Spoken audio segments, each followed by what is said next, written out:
Kuldeepna security gi Aron-Athup Miyamda Phongdokpagi Maram Karigino haina MLA Lokeshwar na angakpa phongdorakli.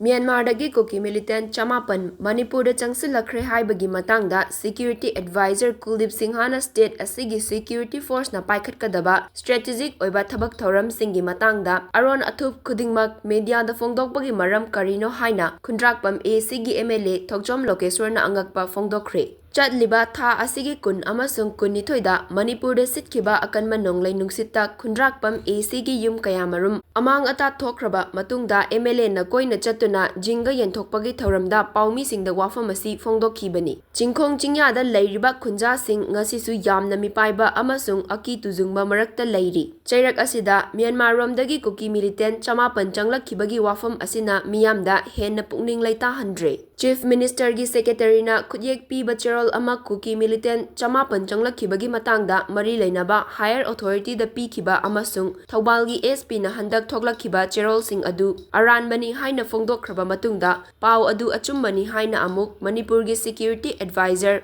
Kuldeep Singhana paumi singa unabada phongdorakhiba aduna maram oiraga lamdam asigi miyamda chauna akiba amasung chingnaba fauhalle. Kuki militant sing adu changlakhre haibagi pau fanglabadi karigidamak makhoigi mathakta security gi cheksin thorang lokhatpagi matangda miyamda phongna haidoraklibano haina MLA Lokeshwar na angakpa phongdorakhibani.